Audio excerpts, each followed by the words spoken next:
drama itu sering ya, manggung sana, manggung sini. Waktu itu bayarnya sedikit sekali kalau dihitung dari sekarang.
Assalamualaikum warahmatullahi wabarakatuh. Ketemu lagi dengan channel Guru Masak, di mana kita akan podcast dengan chef yang sangat unik nih teman-teman. Ini orang yang punya jiwa seni. Kenapa bisa jadi chef itu, cita awalnya gimana? Mungkin bisa perkenalan, gimana kabarnya Chef Panut? Baik, sebelumnya saya mau memperkenalkan diri saya. Nama saya Chef Panut Pandu. Saya sekarang incas ada di Hotel Cordella Kartika Dewi Malioboro, Yogyakarta. Jadi Cordella itu di seluruh Indonesia ada sekitar udah 17. Iya, oke. Itu di bintang berapa rata-rata? Bintang 1 sampai bintang 3. Kalau Cordella ini adalah bintang 2 plus. Oke, sambil minum teman-teman. Ya. Oke. Dan akan muncul Cordella baru lagi di Solo dan di Klaten. Tunggu tanggal mainnya. Kalau di Klaten mantap lah. Bisa play nih ya. Di Klaten. Monggo silakan. Oke, mungkin Chef Panut kan sekarang jadi seorang chef lah. Itu cita-cita apa, nggak ada cita-cita jadi tukang masak gitu? Dulu nggak pernah kepikiran untuk jadi chef ya. Nggak kepikiran kerja di hotel juga. Cuman saya hobi masak itu dari kecil. Dari kecil gitu dari ya? Kecil. Umur 2 tahun saya sudah ditinggal kerja ke pasar dan ke sawah sama orang tua gitu. Jadi saya yang ngurusin segala bengek makanan dan sebagainya saya waktu itu. Oh gitu. Sehingga masalah dapur dipasrahkan ke saya. Waktu itu dunia untuk masak-masak untuk seorang cowok itu dianggap tabu ya waktu itu. Dan sering dicemoohkan gitu. Ya. Oke, siap-siap. Waktu itu saya mau melanjutkan ke SLTA yang jurusan Tata Boga. Orang tua saya pun istilahnya, kok kamu sekolahnya masak, mau jadi apa? Oh, SMK udah ke Tata Boga? Belum Tata Boga. Sebelumnya mau ke Tata Boga, cuman terus? dari keluarga tidak ada dukungan. Kebetulan waktu itu seni baru jaya-jayanya. Seni? Iya. Dan akhirnya saya masuk di sekolah seni. Di SMKI? SMKI. ini yang perlu kita gali nih. Jadi ini ceritanya gimana lah? Oke, istilahnya sekarang dulu udah langsung SMKI. Cita awalnya jadi apa nih?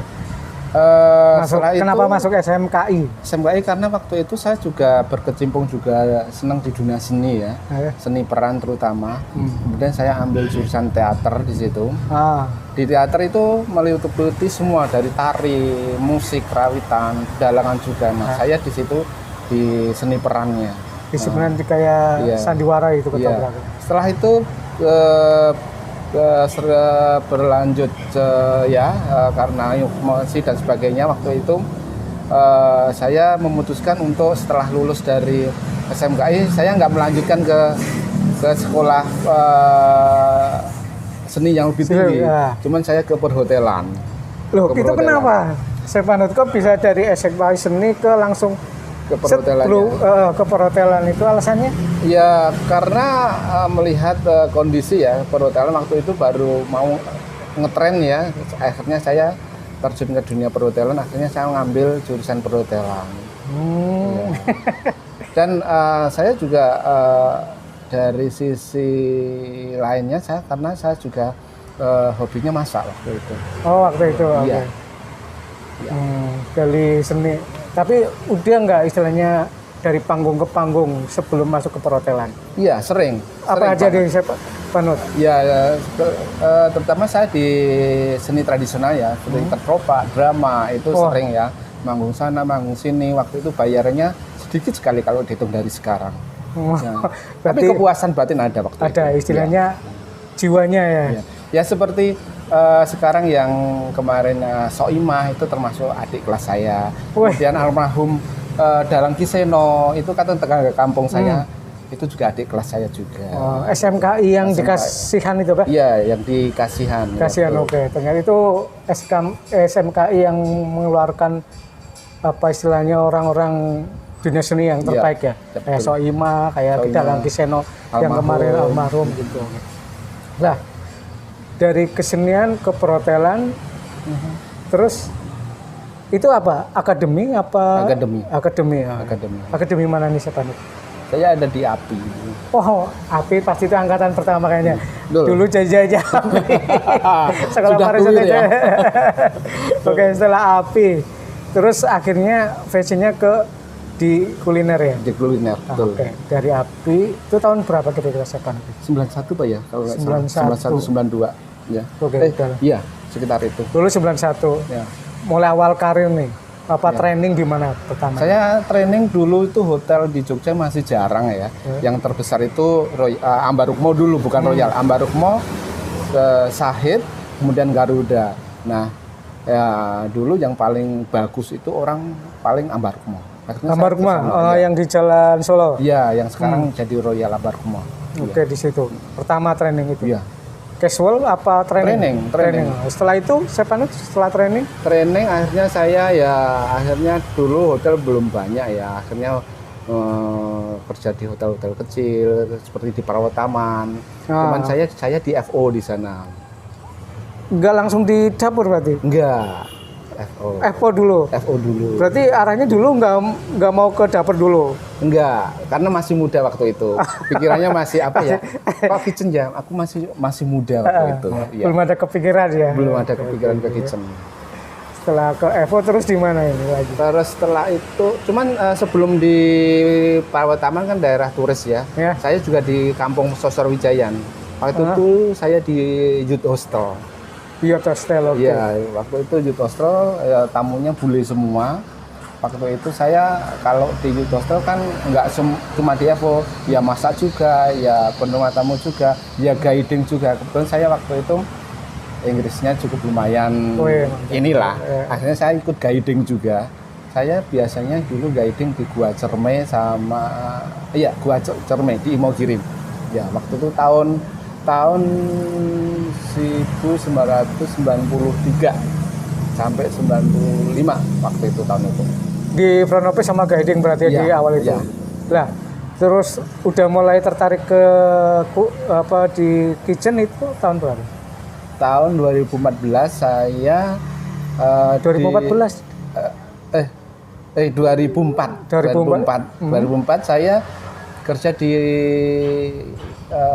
semacam Hoka Bento itu, restoran Jepang, Oishi Bento waktu itu di Jalan Gejayan, sekarang udah tutup. Itu 1,5 tahun. Kemudian saya di sana saya cook, kemudian di Seven Resto dulu terkenal. Seven Resto terkenal sekali waktu itu tahun itu, sebelum gempa kayaknya. Itu saya head cook saya di sana. Kemudian setelah itu saya sebentar ke Bukit Bintang, sebentar juga. sebentar kan? Enggak sih, 8 bulan, terus di Bukit Bintang cuma 3 bulan Pak ya. Kemudian waktu itu di MMGM Wisma. Nah, ini ada cerita menarik di MMGM ya. Saya Bapak Talap di sana. Dulu MMGM dulu Sepanut itu satu kos dengan saya. Iya. Tapi nggak pernah ketemu.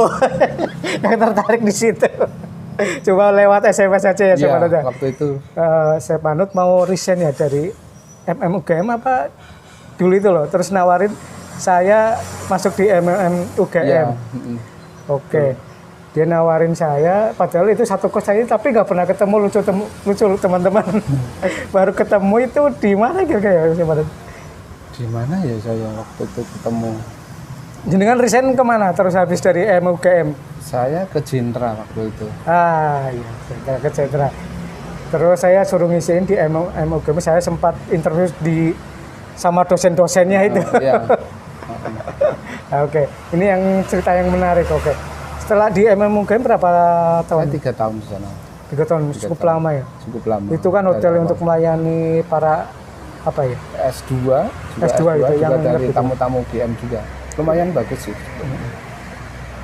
Terus di Jentra. Di Jentra. Jentra itu yang agak lama kayaknya siapa aja? Lama, 8 tahun saya. 8 tahun, oke, siap 8 tahun. Ini saya panut itu passion untuk masakan apa sih? Saya passionnya lebih ke tradisional. Lebih ke tradisional. Ya. Nah, ini cerita ya, yang di Jentra itu waktu itu kan ada TV swasta ya.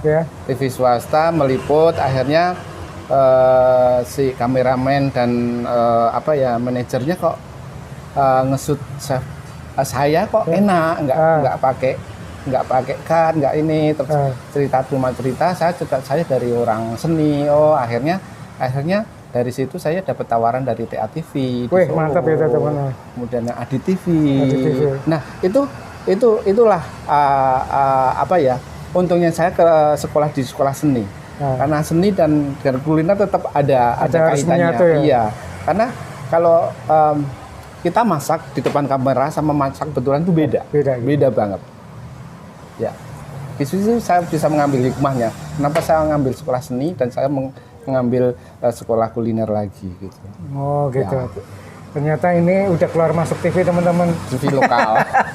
Gak apa-apa, yang penting ada prestasi lah di situ, bahwa chef kan sekarang udah mulai terkenal nih di acara TV-TV nih. Dulu. Pendapatnya Chef Panut apa sih? Sekarang kan posisi chef ini kayaknya udah jadi cita-cita, nggak kayak dulu. Iya, untuk sekarang udah menjadi semacam posisi yang sangat praktis ya, sangat bagus, menjadi cita-cita banyak diburu, terutama anak-anak yang sekolah di kuliner itu. Karena dari posisi tersebut mungkin dari segi finansialnya, pendapatannya mungkin lebih ya mereka gitu. Oke.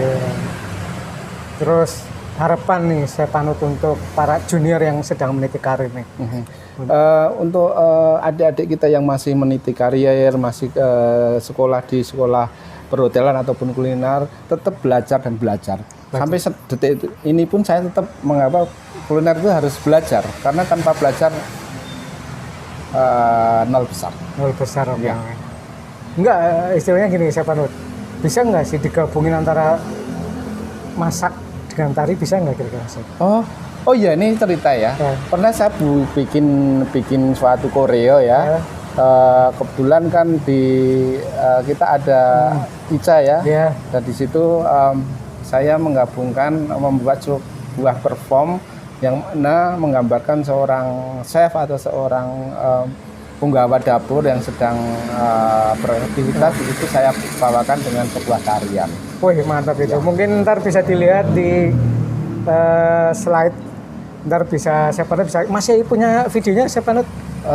Foto-fotonya, video masih ada. Oke, ntar kirim saya biar tak tampilin di konten saya. Semoga ini ini kan kreativitas seorang chef. Jadi chef itu nggak kaku ya Chef Panut ya. Betul. Jadi bisa menggabungkan dengan macam pun lah. Kayak seni tari, mungkin kayak seni apapun bisa gitu. Oke, terima kasih Chef Panut atas obrolannya kali ini. Sukses selalu, semoga sehat selalu, banyak rezeki, panjang umur. Oke, terima kasih.